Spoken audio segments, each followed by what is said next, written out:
Hareini Adonai derech chukecha v'tzorech no eikev Hadricheni Mitzvoisecha Kibo Chavatsti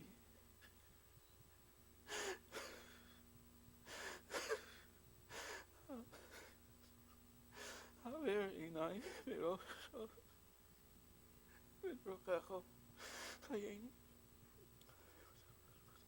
Haver Erbasi Asher Yagaroti Kimashotei Tovi Kinei Devuchti.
Kapitel Vav. Masayach bin Genos Alshminis Vismor David. Anoi Alchachot Echinu Alchachot Yosreini Chanein Adonai Kimolo Ani Rofein Adonai Kivon Alo Atzomoi Shuv Adonai Chotzo Nafshi Hoshinu Laman Chasdecho Yagati V'Nachosi V'Ascho V'Chol Alayla Mitasi V'Damasi Arsi Arsamse Shashon Suru Mimene Kol Poliovan Kisham Adonai Kol V'Chi Yevoshu Yivhalu Miod Kol Oiva Yoshuvu Yevoshu Rogash Anoi Elhei B'Chochi Chasisi Choshieni Mikol Retvai Vatzileni Anoi Elhei Min Chasisi Zosi Mishwal Choi Yirado Vayev Nafshi Vayashev Mos Laretz Chayai Ukvodi Lefo Yashkein Selo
We're here for Rafael Osher ben Shlomo.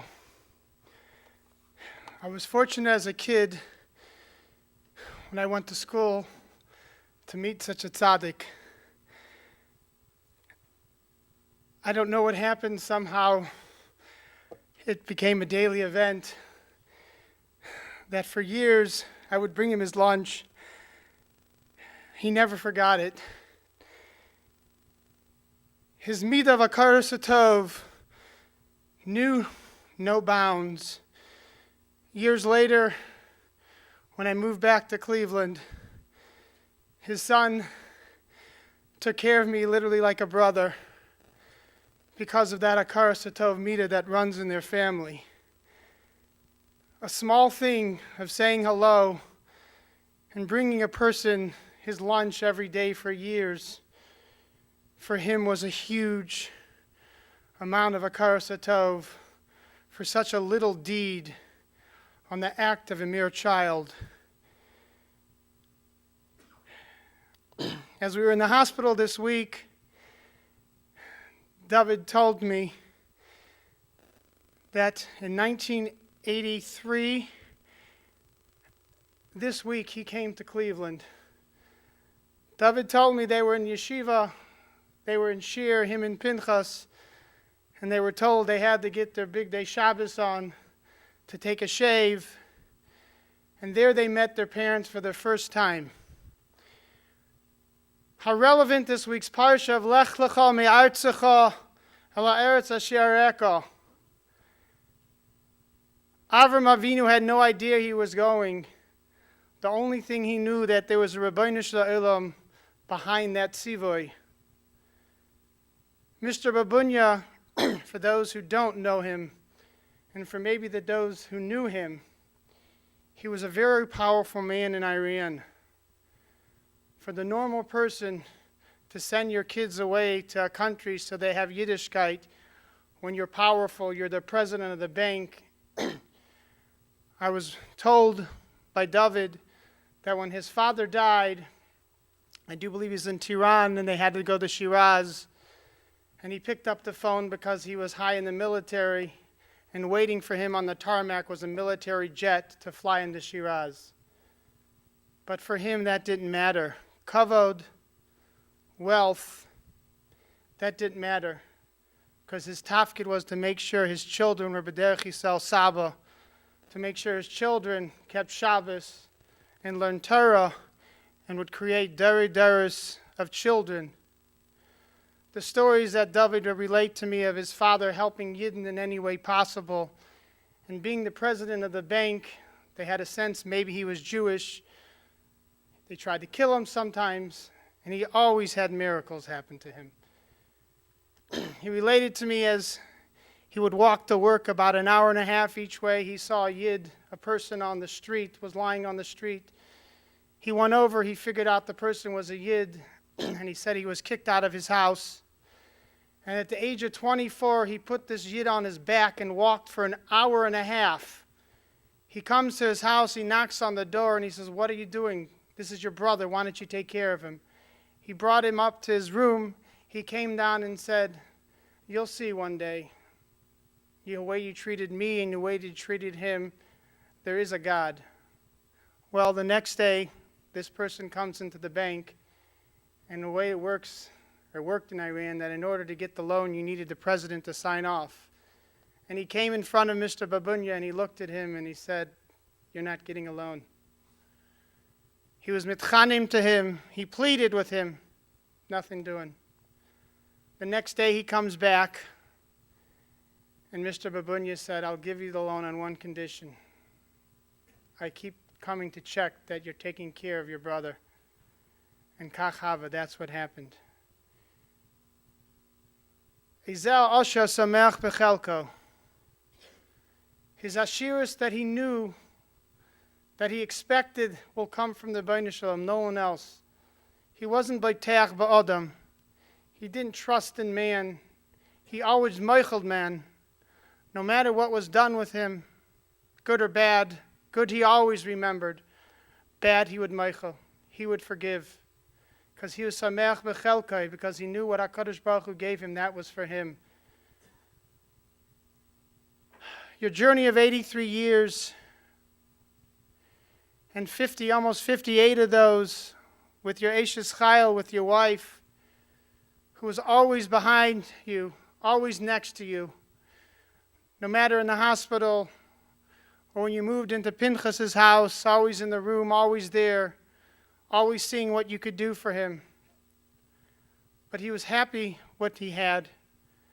He would never complain, how are you doing? Baruch Hashem. He was in excruciating pain. Baruch Hashem. Lech lecha me'artzecha. He didn't know where he was going. He knew that there was a city called Cleveland, but what did that mean? He came to Cleveland from Iran, and he was no longer the president of a bank. He was no longer a high military official. He was just the guard. But that guard said Tehillim every single day.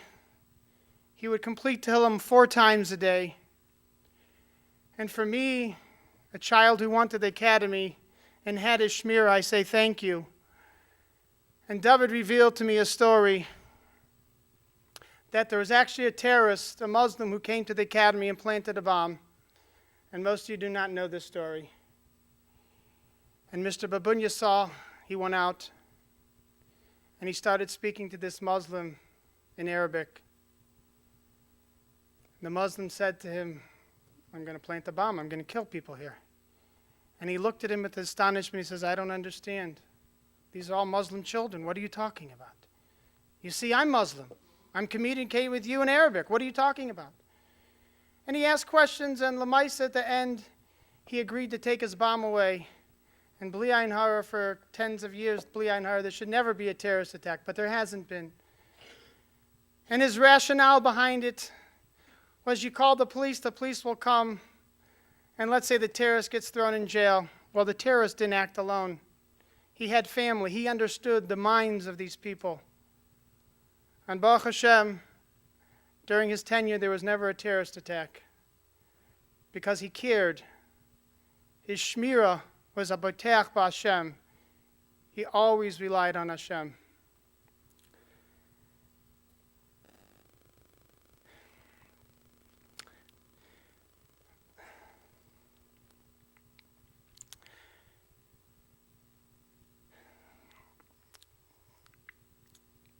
Your children, your sons-in-laws, daughter-in-laws were always there with you. Whether it was letting your wife go across the country to the West Coast to spend time, months, for treatments, it didn't matter that a wife or mother wasn't home because that's what you needed to be. And when your employer told you that you'll get fired if you leave, that's the only reason you didn't leave. And if you would have had to leave, you would have left.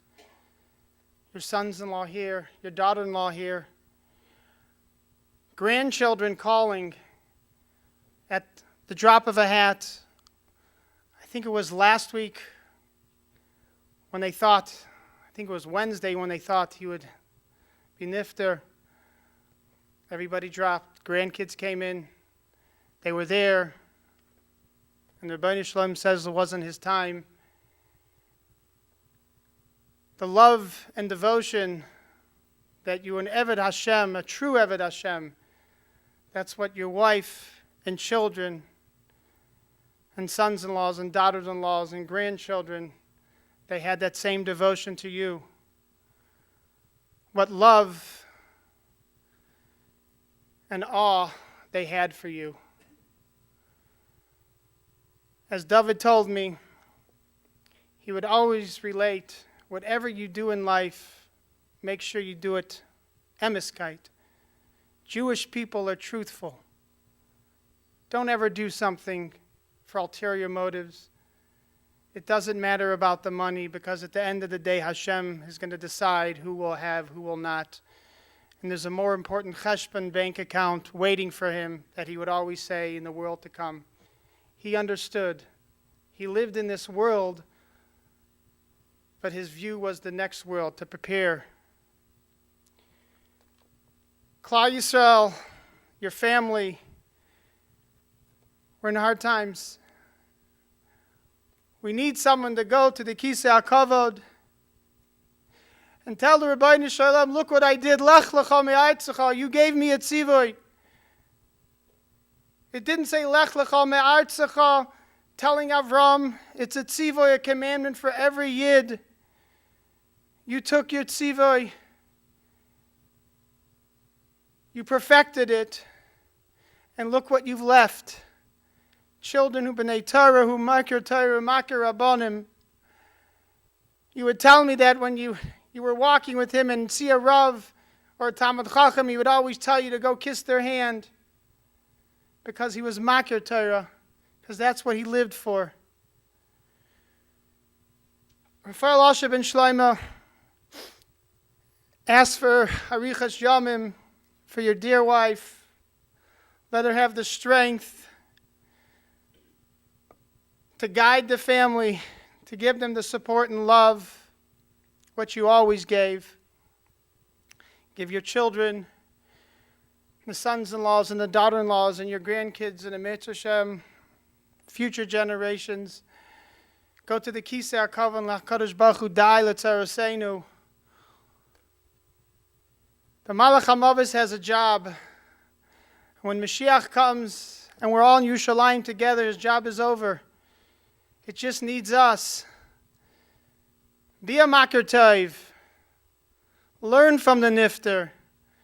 Could you imagine a person for his entire life had a karas tov for a little child who brought him lunch? Most normal people would forget about that. But for him, hakaras tov meant everything, even to a little child. What a lesson we could take from the nifter.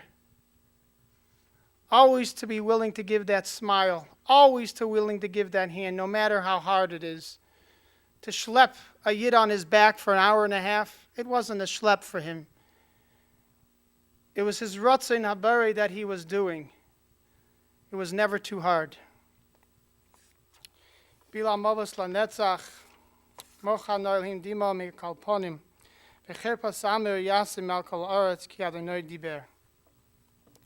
David, please come.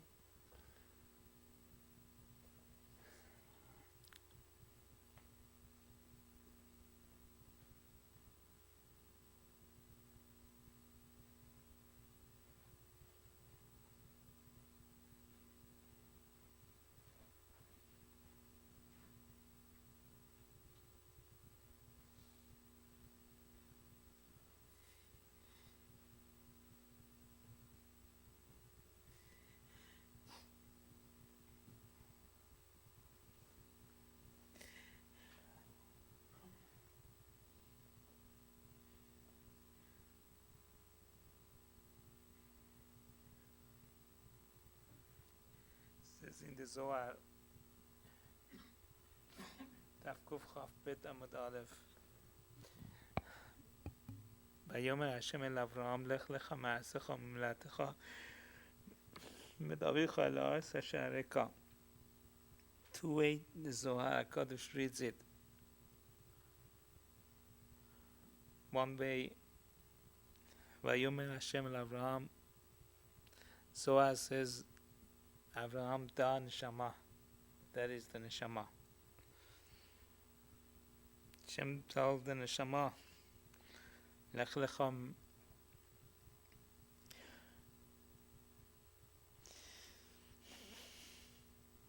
me'asecha u'mimlatecha bet avicha el haaretz asher areka.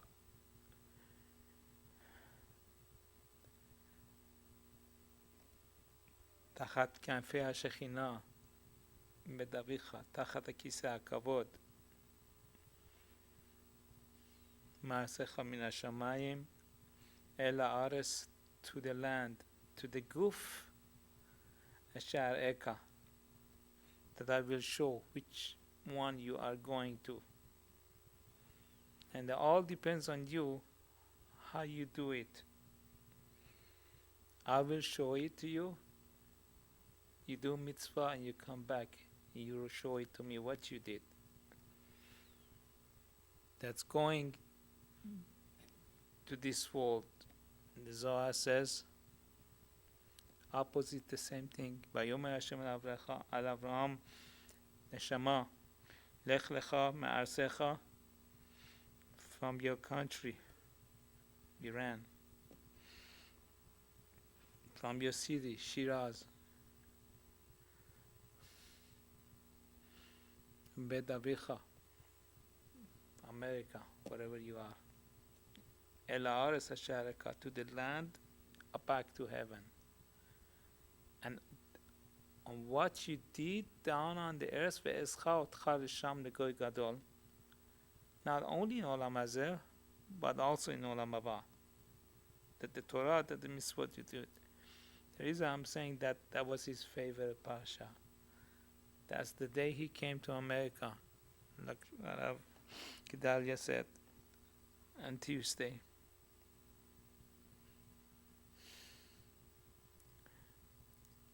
I really cannot imagine what kind of father was. He was a hidden father. There wasn't a night for 37 years that he did not get up 3:30 in the morning.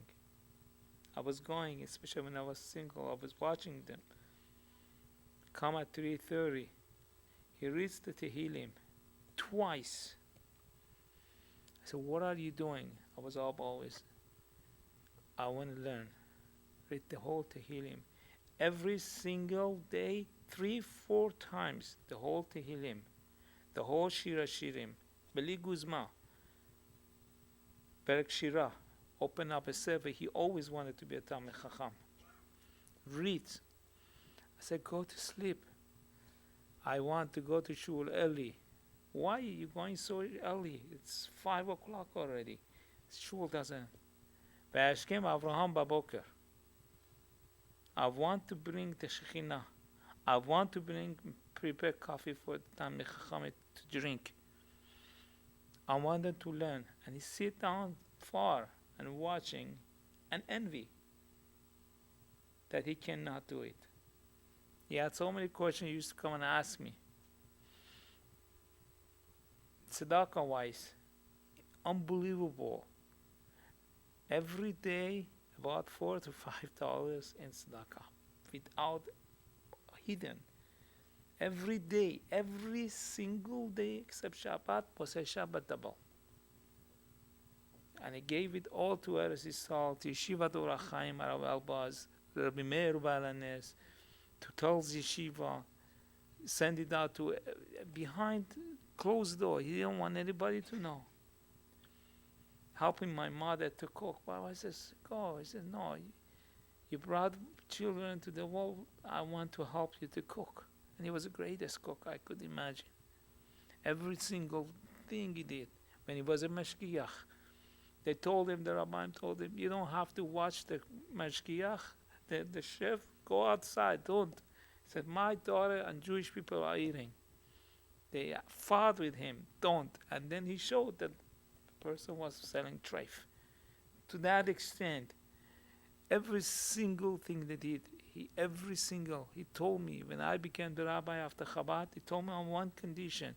First, I wanted to become a doctor. I had a very good mark. I was learning in university, Johns Hopkins. I told Abba, I want to learn Torah.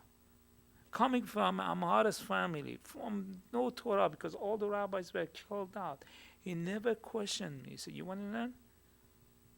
On one condition, that you be Yera Shamayim, you do it every single day. Have some respect for Talmid Chachamim, no matter what the case it is. All the time you do. I always remember Rabbi Blum, Rabbi Garfinkel, all the good things. Anybody, Jeff Zuckerman, he always gave me aliyah. To the last day of his life, he says, Gedalia, my son, you brought me tea. For how many years? 40 years, 35 years. Never forgot anything. Saw anybody. He saw Rabbi Kamenetsky came to the shul. He didn't know who he is. He said, Baruch, go kiss his hand. He said, who is he? I don't know. He has white beard. He's old. Boy, go get the bracha. And he went and he said, what's your name? He says, Baruch. Gam Baruch, yeah. That's what no matter what the case, the situation was. at age 80, 75, having cancer, getting up, going to the cemetery to make sure there is a minyan for that person to have a yortzeit. And he sat down and read Tehillim, not for himself, not for his mother or his father, for the neshama of the person who was buried. That kind of person he was. There is no word to describe. And the nisim and iflaut that happened to him every single time. One of it was my brother Shimon, the oldest one. He was 3 months old. And he was dying. The doctor got a high fever. Doctor says a few days left for him to live. So he went and he cried, and he was so close to Ezra HaSofer. Persians are very, very close to Ezra HaSofer. There's a lot of story behind it. And Ezra HaSofer was very close to the Persians. And he went and Ezra HaSofer, you are the Navi of the Persians. Save my son from this sickness, and I will promise every single year that I'm alive, I will make a Sauda. Within few hours, he opened up his eyes. The fever was completely gone. To the last day of his life, he made the Sauda. The Sauda Ezra HaSofer, trying to match people to get married. Go, gave them hope. You get married, you find, I'm old, I'm not going to get married. Ladies, men, you get married, you will have children, you will have 3, 4, and every one of them that he said, it came out exactly. When he was getting Aliyah to Torah, oh my, it was like the day he was getting married. He loved it so much, I'm getting Aliyah. And he was brought down according to Kabbalah. Every week you should get Aliyah. If you can, at least once a month. That's what he wanted. The Torah, the mitzvot, everything that I have, everything that we have, it's all from him. He said, never look for money. Money comes like it's the dirt of the hand. It comes and it goes. It clean it up. The main thing is what you make in Olam Haba. Learn, and Hashem knows what you're doing, what you are trying to do, and whatever I did was based according to the Chachamim in Eretz Israel. Every single one of them. He was giving me hope, giving everybody hope. A good father, not for me, for everybody. I opened up his Tehillim books. I see every page almost. There is names of people that he davened since he came to United States. He kept them. And he still was reading. I said, how do you know they're still alive? I don't know. They gave me the name. I still read for them. Men, ladies, doesn't matter. New York, whatever. Whatever you could see, he was reading and reading and reading and never gave up. So you read. That's what it is. Have respect for everybody. Love everybody. Used to go every single Friday night in the streets. People don't know. Looking for people to bring home to eat. He wasn't rich, my father. Everything. Do you have anything to eat? Come. If you don't come, my wife won't let me. Just come. That was his Bible man. I said, my mother would not say anything. Look, Shabbos night, people were coming to his house. Eat. Please, and Salver Shai. No. You got to eat. You got to bench. You're going to do Avaita Avram Eshel Achila Shtia Levaya.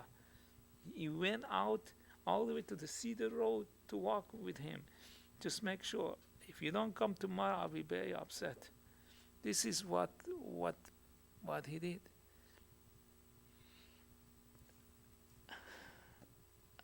There is no words to describe. I really will miss him. The whole family will miss him. And I know that where he goes is in Gan Eden, because Mamash was meducha be'isurim. Any isurim you could imagine he was having from the coat from the skull all the way to the toes. And he was keep asking, David, stop davening for me. You're holding me up in Shamayim. Stop. And I couldn't. And then I said, Hashem, no, one more day comes Chodesh Tishrei. His situation was bad. I said, Hashem, no. Not on Rosh Hashanah. Yom Kippur, I'm going to be Chazan. Come Sukkot, no. And the doctor says, it's amazing he's still alive. Comes last week's Friday. I say, Harav Ovadia's your side, it is Friday, Gimel Cheshvan, not today. Then it came to my mind, and I knew the day I said he's gonna be going the day that he came to America. That what happened. I stopped davening because I see his feet all swollen up. There is no blood circulating in his body. He was mamash piece of meat. They're pushing needles. It's like they're pushing a sticky needle into the carpet. I said, enough. And he looked at me. Tears were coming, meaning, you want me to have so much sorrow? Stop it. And I stopped it and called up Erisol. Stop it. So I stopped. Blood pressure went down. And 5:30 this morning passed away. That's just forgot to say he was reading so much Tehillim for Klal Israel. And when I went to a Tzaddik Nistar in New York, and I told his name, my name, and his name, I didn't say nothing. He looked at his name, said, "Gosh, I can't believe this man is reading Tehillim 4-5 times a day," and I did not even say anything. It was just, I could see was on his forehead and the letter Tav. He's reading Tehillim, right? Day and night, and he does not stop for the Sod Ben Israel to that extent. So much that he couldn't even control himself. He was going to Perek Baruch She'amar. I said, Habba, you can't read anymore Tehillim. He said, I don't know, I'm out of control. Read Tehillim, even by Baruch Hu, after Baruch Hu. The only time he did them was from Baruch Hu to Shemona Esrei. He said, God, I'm not, but during that time he was. יהי רצון שיהיה מליץ יושר בכל עם ישראל. Thank you for coming, everybody.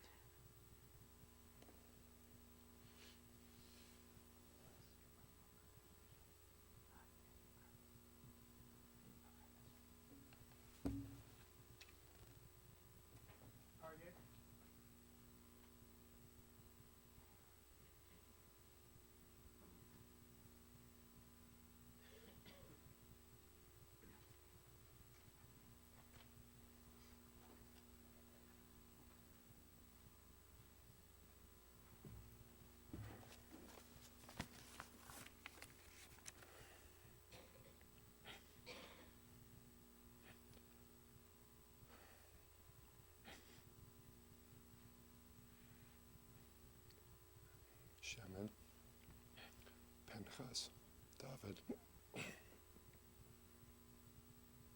Baruch, Rosita, my dear wife Rosita, and of course my dear mother-in-law, my mom. You guys put up a great fight. You did everything humanly possible.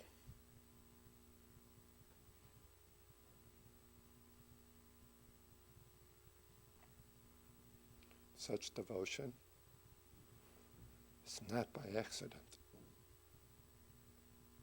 Papa was a very special man, as we've heard, and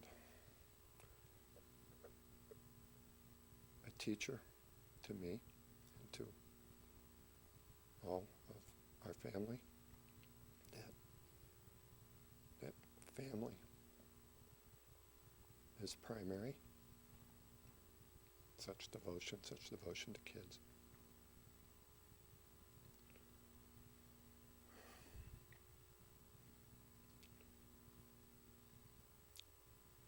Bubba came here, 1982, reunited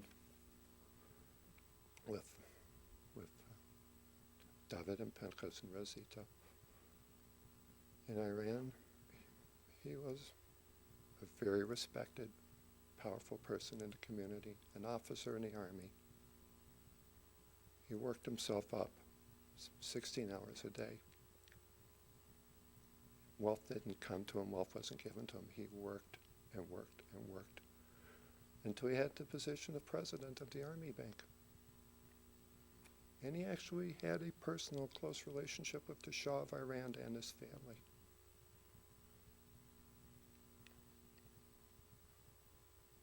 And he used that relationship. He's a Malitz Yoshar to the benefit of the community of Tehran, for the community at large, and for individuals.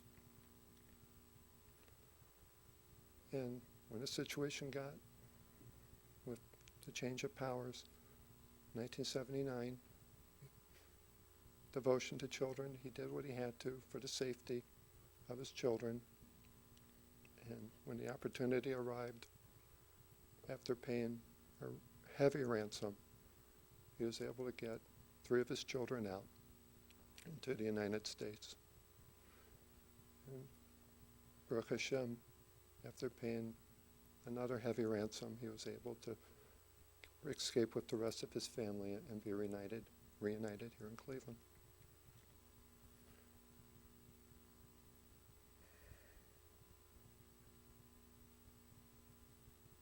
Before I could take out my wife for the first time, I had to meet him.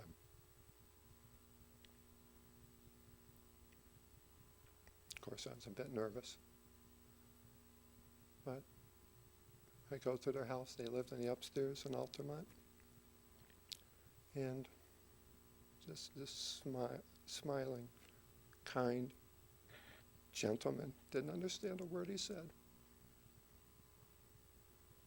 but you could just sense it and feel it. I sat there with him for 2 hours, trying to communicate with him. And all I saw and felt was the smile and the warmth.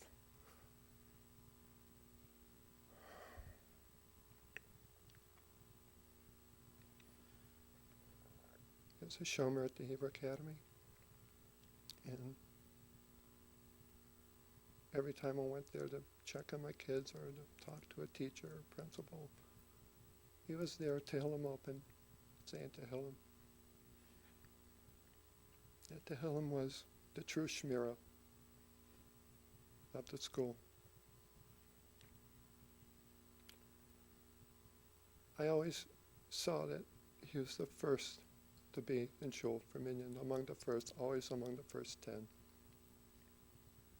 Arranging chairs, making sure everything's in order for everybody else to come, that came after.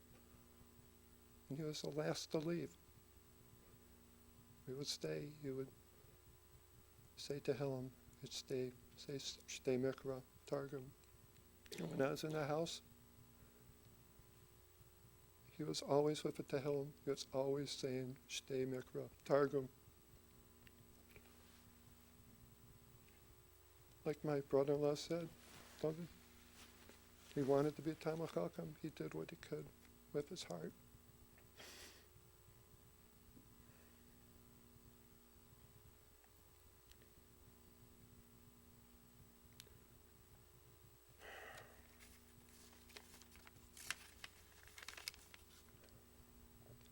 It's a very tough thing to be in such a high and respected position in your home country and to come to another country and to essentially become part of, economically, one of the lowest rungs of society and community. It was heartbreaking to him. Not for himself. He always wanted to do for his children.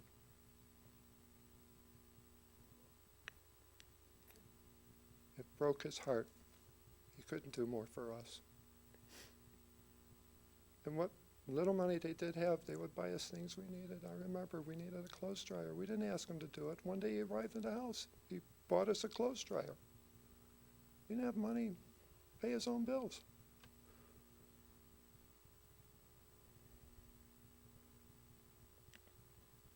My father-in-law, when he came to my house for Shabbos or a meal or just walked in the house, would never let me wash the dishes. Kind of a father-in-law pushes away his son-in-law and makes him insist on doing the dishes. Not once, not twice, hundreds of times. This was his need to give. Every parent wants to give to their children. He couldn't give us money, but at least he could wash our dishes.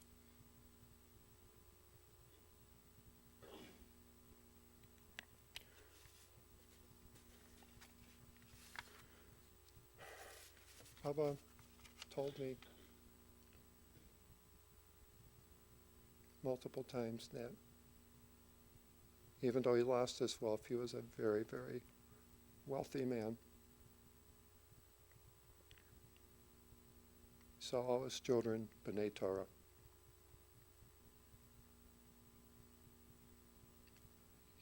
He was zocher to see 3 generations, great-grandchildren. He was zocher to be sandak for several of them, grandchildren and children. And he indeed left a great treasure.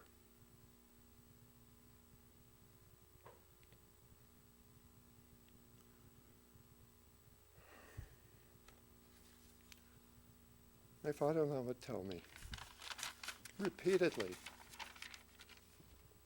you know, Aryeh, you're like Shimon to me. You're like my Bechor.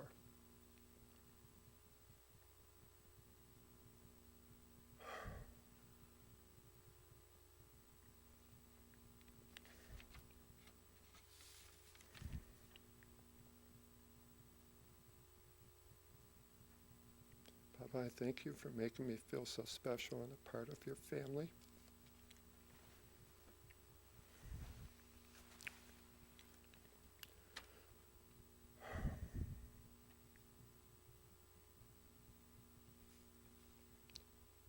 And honestly, Papa, I feel much more emotion for you than the loss of my own parents.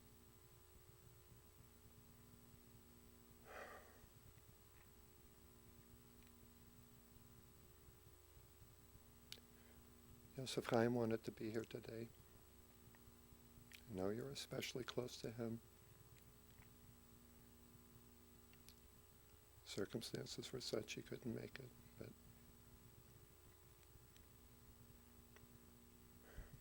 it is what it is. So,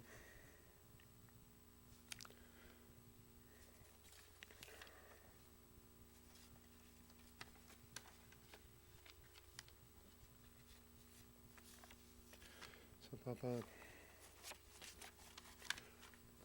you were a Melech Yasher for your community in Iran. And we've had your schusim of Tehillim and Chesed, your existence here in America. Need you to be Melech Yasher for us, for your children, grandchildren, for the community.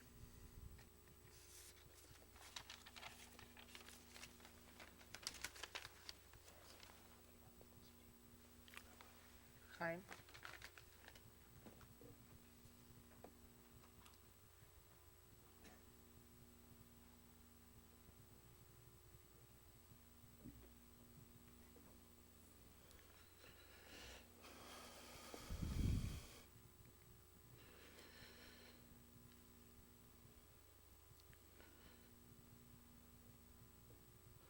Baba June.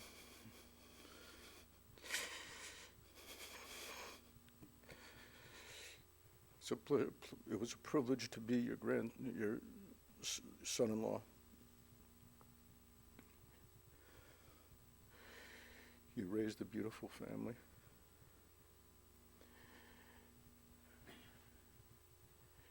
Your wealth were your children.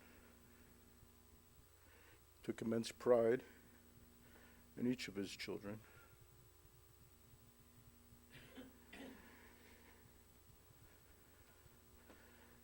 I think everybody was made to feel as if they were their favorite.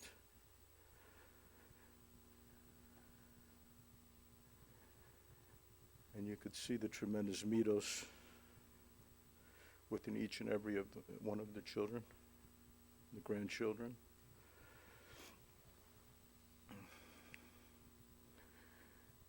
Shimon,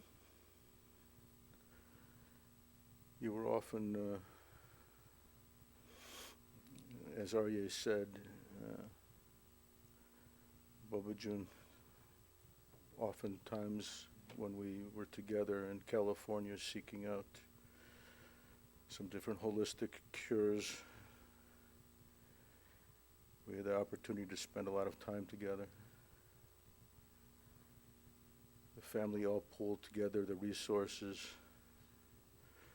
to try to make his life comfortable and to try to come up with a cure. And he would tell me that you're like Shimon to me.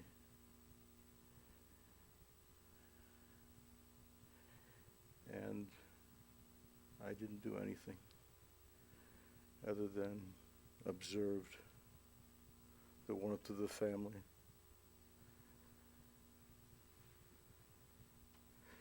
A little bit of the Tehillim that had been recited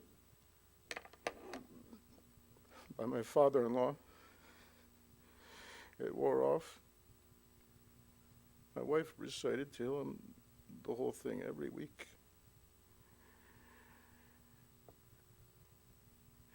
And I think that was why we all had our levels of success.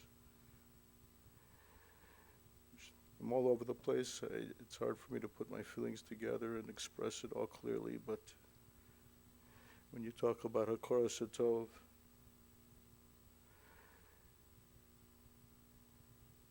my son took a few weeks off and spent time with him in California while he was getting treatment. He spent a little bit of time with him. He took him out for a coffee, for a bagel. Bubba never forgot it.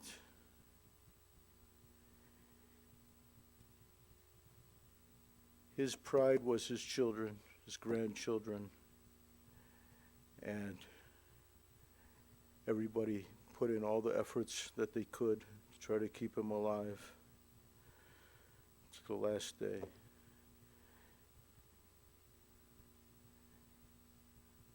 We were so happy to be able to see him at some simchas that nobody ever thought that he would make it to. Yosef Chaim's wedding, which his body had given out long before. He made it that day because he wanted to be at the wedding. He fought. When you're talking about a warrior, you're talking about somebody that was strong physically, mentally. When we look at people we could never compare, I feel like I'm looking at an old book of Tales of Tzaddikim when you start to look at Bubba's life. Different names, different places, Sephardic culture, but you're talking about somebody that lived Torah life and instilled those mitos and values into each of every one of his family members.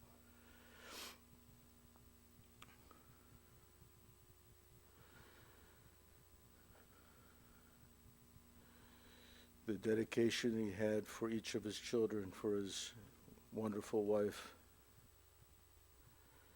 knew no bounds.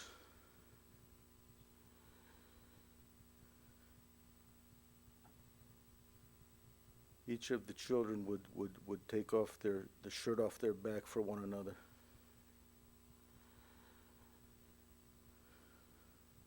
There's going to be a little bit of a fight in the family. Who's going to devote the rest of their lives and give Mama the cover that she needs. Lovely, lovely family, and it's been a privilege to be son-in-law. Thank you.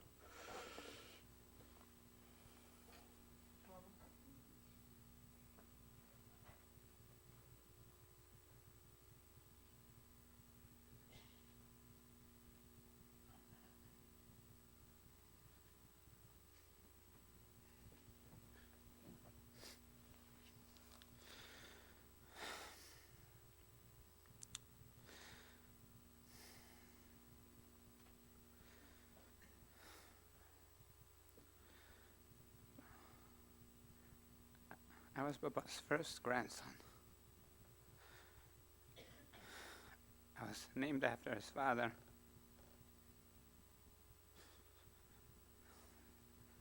And there's many, many things that I feel so privileged. So many things I feel privileged, and so many things I really learned from Baba. And the number one thing that I learned from Baba, it's nothing that he taught, is love. It's love. Whenever I speak to my brother almost every day. And all the time we reminisce about going to Baba's house on Shabbos.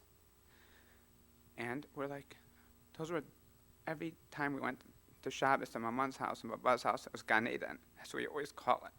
We reminisced about this probably once a month, once every few weeks. It was Gan Eden. That's what we called it. And my grandfather, what's Gan Eden? He didn't live in a mansion. He lived in a regular house. We slept on the floor when we went there. It's good carpet. We slept on the floor all around.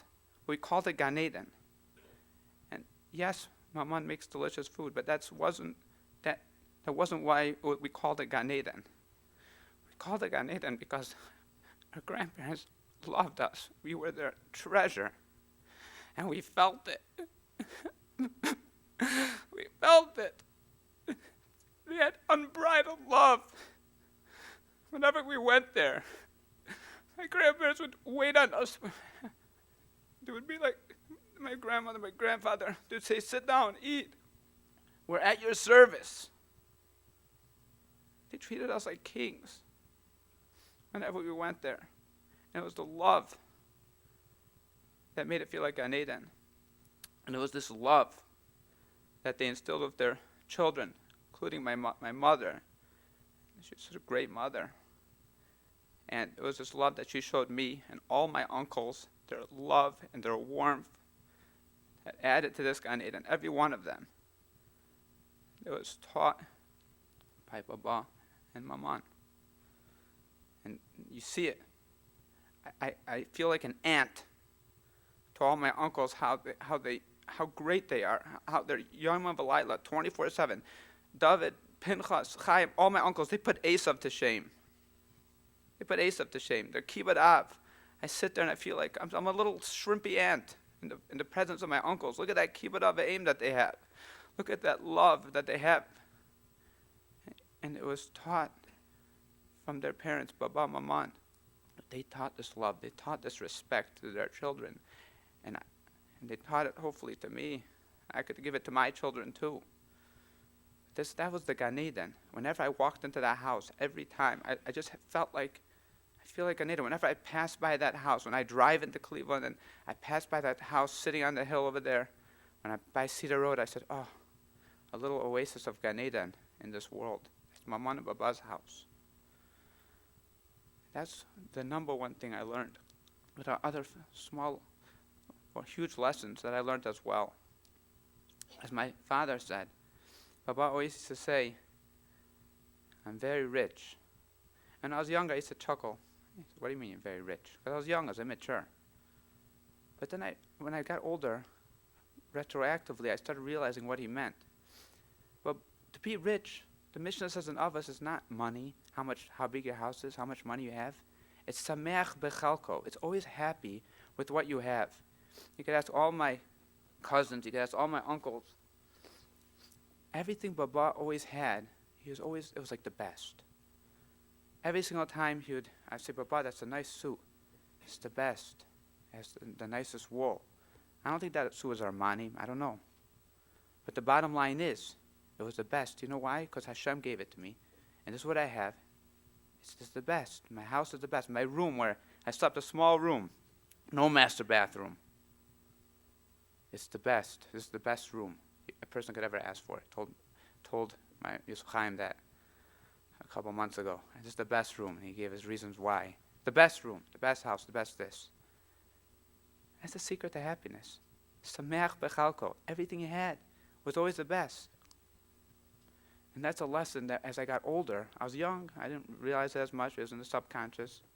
When I got older, it was something that I realized in myself, to be proud, to be happy with what you have. I'm like, where did it come from? Like, how come I'm pretty happy with what I have? I feel very happy and satisfied. Where does it come from? And I realized, you know something? It came from my parents, and it came from their parents. To always be proud, always be happy with what I have. Another point that I learned from Baba, as my father and others mentioned as well, was this idea that he was a Yid, a Jew through and through, a Yid through and through. Sometimes, we see old Yidden, and they're just permeating with Yiddishkeit. They might have not gone to yeshiva, but at the end of the day, they're a full-fledged Yid. They're real. They're like the real Yid. And when I used to observe Baba when I was younger, it's something, again, when I was younger, I had a more immature look at it. But as I got older, and day by day went by, I got a deeper respect. And I realized, and I always thought to myself, when can I reach such a level? The level of Baba, a sincere Eved Hashem, a person who just lives his life connected with HaKadosh Baruch Hu. It's not a simple thing. It's not a simple thing. To every single day just be in touch and connected with HaKadosh Baruch Hu. Yeah, he might have not learned of Chaims and Gemaras, but he was connected. He was with HaKadosh Baruch Hu. HaKadosh Baruch Hu was part of his life. And that's another lesson. It's another lesson that I learned. I learned just be connected, be a Yid. That's something I learned. He never gave us speeches. Oh, be a Jew. He just lived his life. And we watched and we learned. And the last point, I want to make, there's many points you could make, but the last point I want to make is, as my father said as well, my grandparents are selfless. I used to brag to my friends. I say, do you know what my grandparents are all about? Do you know my grandparents, they come to my house and they kick me out of the house and they clean up my whole house? Do you know every Shabbos, my brother and I used to split duties cleaning. My father cleaned the table Friday night. I cleaned the table Shabbos day. But we always got excited when Mama and Baba came because they never let us do it. Like, yes, but Mama and Baba, we don't have to clean the table this week. They always did it. They threw us out of the house. Like, we're going to clean. We're going to do this. We're going to do this. They're 75 years old. They're older people. They should be in Florida or something. Living in Florida, retirement, driving around in a golf cart somewhere. No. They used to come to our house every single time, help skin the chicken, help my mother, help cook the food. Yom V'Layla, just selflessness, giving, non-stop giving. And that's something I was so fortunate. And those are just some of the lessons. I'm going to miss the living Musar Sefer that I got to observe for 31 years. The Musar Sefer about love, loving people, loving HaKadosh Baruch Hu. The Musar Sefer about being selfless. It's not there. I don't have that Musar Sefer anymore. And at the Tehillim also, I always, as Chaim said, everybody said, I always think, why I'm so lucky. I have everything. I'm so lucky. And I always thought to myself for years and years, I say, I guarantee you it's my grandfathers and my grandmothers Tehillim that they say Yom V'Layla, they daven for us. They look at our family pictures and they daven and daven. I say, that's a big part of it. It's a big part of our Siyata D'Shmaya. But I hope and pray that Lamaisa Baba's not done davening for us. He's right now close to the Kisei HaKavod. He has instant access with HaKadosh Baruch Hu to tefillin, that Tehillim doesn't need to go through whatever it goes through to get to HaKadosh Baruch Hu.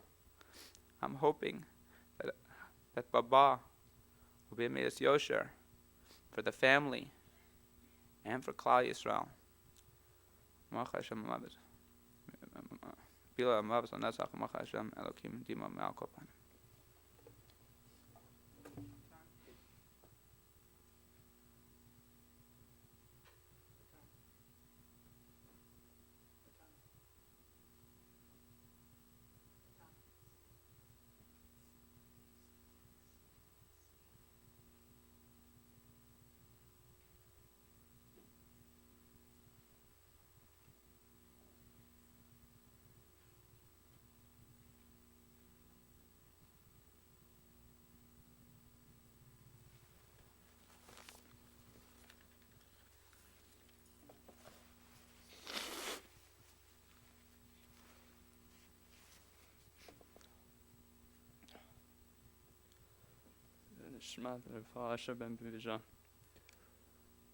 Uncle said a lot of things about him. There's no words that could really explain, describe him. A truly incredible person. Shlomo mentioned he had a midah of sameach b'chalko. It's very interesting. It was truly something he exemplified, and he came, his background, they discussed it, but where he came from, he was wealthy and extremely powerful. He literally had everything. And when he came here, he lost everything he had. And it hurt him, but many people, it truly just crushes them, destroy everything that they have. And we saw him, he was someone who really had like a simchat chaim, someone who was really happy, and he made everybody there happy. Everybody knows Baba, he was like a mokom. He brought like a presence with him, and he had like so much warmth and love to everybody and happiness. Many people we find today, they try to get different things, nice clothes, nice car, big house, all different things that make themselves happy. And it's true, things like that will make a person happier, but it really comes from within. If you open up any Musar Sefer, anything like that, it talks about Kaas, different traits and character and stuff like that. And Simcha, happiness, is there also. It's a trait, it's a character, it's a midah. It's not something you get. And that was something that she really had. Shlomo mentioned everything he had, it was like the best. He was happy. This is a simple little pot. This is the best. And because of this, there's so many things that came out of it. He was, not jealous of anybody because everything had its best. It's mine. And it's carried on to all of us also. He said, "This is my son. These are my children, my grandchildren. You are the best." And he wasn't just saying it. Everybody knew it was coming from the bottom of his heart. And the way he said it, "You are the best. Everything I could ever ask for." And it was just amazing because he had so many different extremes. A lot of times people all the way from one side. He had both. A lot of times some parents, they love their children so much, and it's hard for them, to discipline them or criticize them. And it was different with him. He loved us so much. He used that, and the way, he gave that over is that, if we did something which he felt was wrong, then he would tell it to us. And we wouldn't get upset. We would understand that he was only saying it because he really loved us, and that's what he thought was best for us. And that's it's such a powerful impact on all of us because of that. It's not common. I've been around like a lot of Persians my age. I'm half Persian, but like kids that are my age, second generation, third generation Persians. A lot of the parents aren't so religious. They come here, and sometimes like the children, they don't. They sort of hold that against the parents. They don't understand that. I didn't have that with him. He came here. Whatever he knew, he kept, and whatever he saw that he wasn't keeping, he took it upon himself immediately. And all of his children, all my immediate family, cousins, all from. It's not common. It's not common at all. It was something very special to him.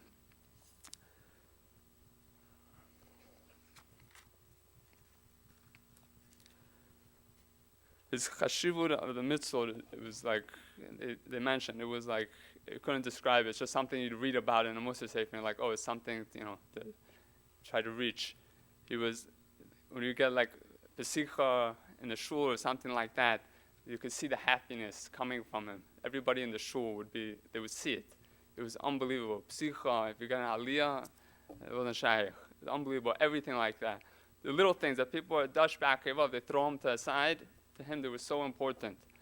And that's the way it should be. Nowadays, a lot of times you find people, they take all these little things, that's not important. To him, every little thing was so important. And it was something which had a strong impact on me and everyone in the family. A real chashivut Torah. Our family comes from him. Like whenever they bring the Sefer Torah out of the Aron, everybody comes to greet it. And it was from him. He would go, he'd walk all the way up there, he would kiss the Sefer Torah. He had unbelievable chashivut for the mitzvah, Torah, and everything.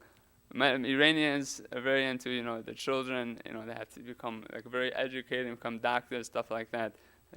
Uncle, he mentioned, he told him he wanted to learn, he wanted to become a rabbi. He said, fine, but it better be the Shema. It better be, you have to be real. It can't be fake. And that's not common either. Many Iranians are not like that. They would put up a fight. And he was makshiv Torah so much. He said, fine, if you're honest, go for it.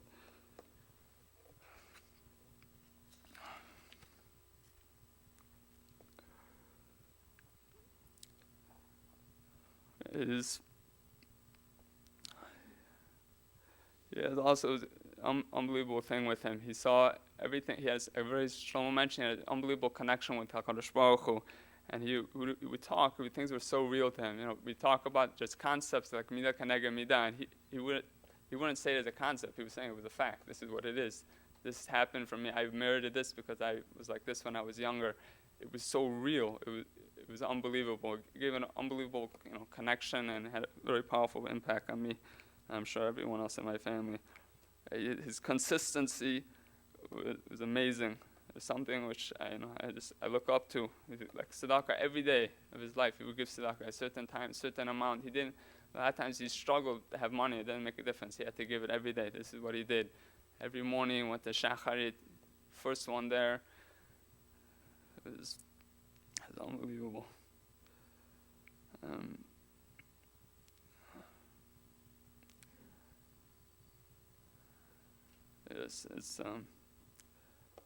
We're gonna miss him, but you live on within all of us. You're never gonna be forgotten, and we love you.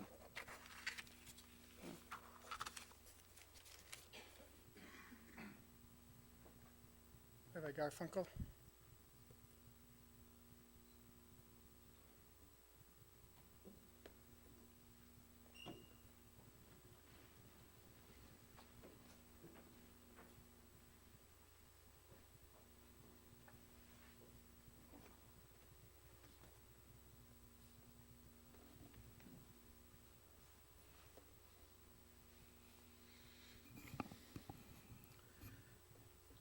The hour's late.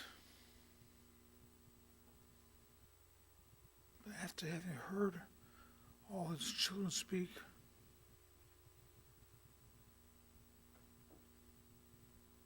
I have to just add a couple of words.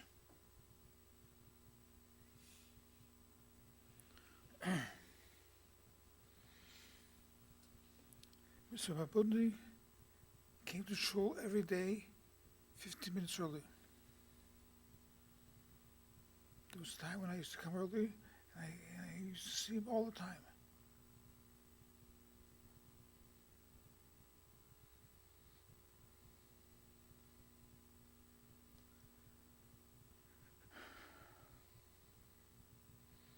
I didn't realize how much he wanted to be a Talmid Chacham. I couldn't imagine. It's so hard to be a Talmid Chacham. A person should sit and learn, that's it. Become a Talmid Chacham. Torah says you want to be an emes Talmid Chacham. He wants to be an emes Talmid Chacham.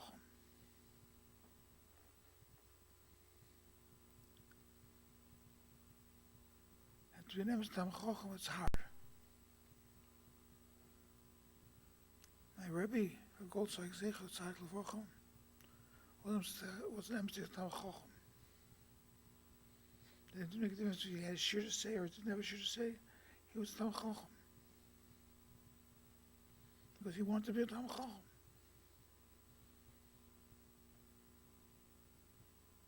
Mr. Behboudnia was a person who wanted to be a Talmid Chacham. He wanted very much to be a Talmid Chacham. He chose to daven in our shul, even though we didn't have any Sephardic minyan at that time. Because he wanted to be a Talmid Chacham. He wanted to daven from where people daven. And it's a big schus. Big schus for a person to be able to go to Shemayim and say, I tried to be a Talmid Chacham. And when the Gemara says, a person says Tzilim every day, he's kind of the mitzvahs, he was the emes Talmid Chacham. However, we should all be such Talmid Chacham as he wanted to be. However, we should all want to be the same Talmid Chacham as he wanted to be. He never tried to gain anything because he was a Talmid Chacham. He only wanted to be a Talmid Chacham. It's a big schus, it's a big mile.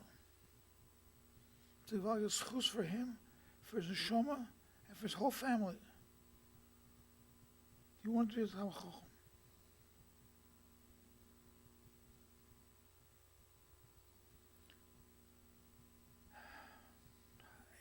And he gave up things for that.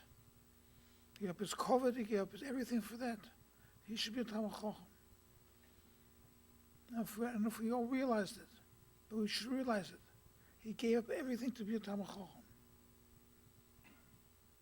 How many people by us want to be a Talmid Chacham and don't give up anything for it? He wanted to be a Talmid Chacham.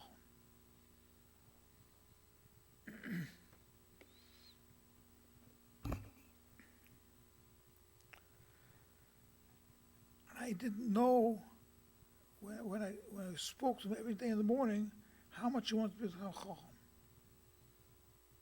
But I saw whatever he did at Madrega. He wanted to be a Talmid Chacham. You can't just want to be a Talmid Chacham, you have to learn. But that's what he wanted to do. He wanted to learn and he wanted to be a Talmid Chacham.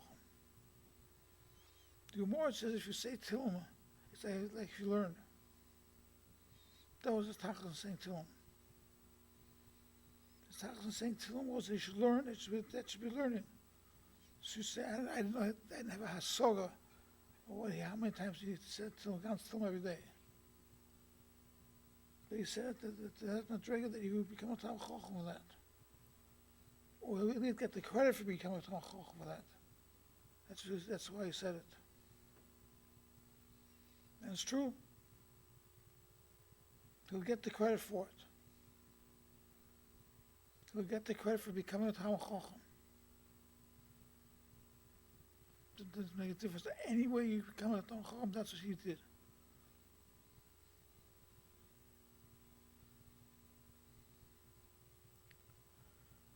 The person should see to it that if he goes to Shemayim, he should go the right way, and she be to be able to get into the Pamalya Shamal. And with that, he should be to have a Gevalge Siyateva.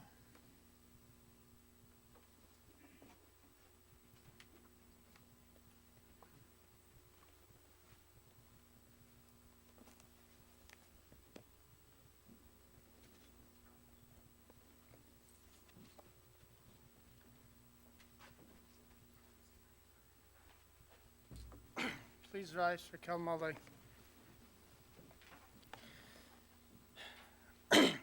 El malay rachamim, shechen b'amraimim. Amitzay menucha nechayna kanfei hashchina. B'malayis kedoshim utarim kezarakim asir mes nishmas. B'falash ben Shlomo shalach le'oilamo bavor. Shbui net anachnu nimis nadmin tzedakah baras kos nishmaso. Bigan ein den menuchaso alechein balay rachamim. Yastirei b'seisek anafav leilamim. Yitzra chaim es nishmaso. Adonai hu nachalaso. V'yanuch b'shalom mishkava v'neiman amen. The kfur will be at Mount Olive. Shiva will be at the house on South Green. The address? 2104 South Green.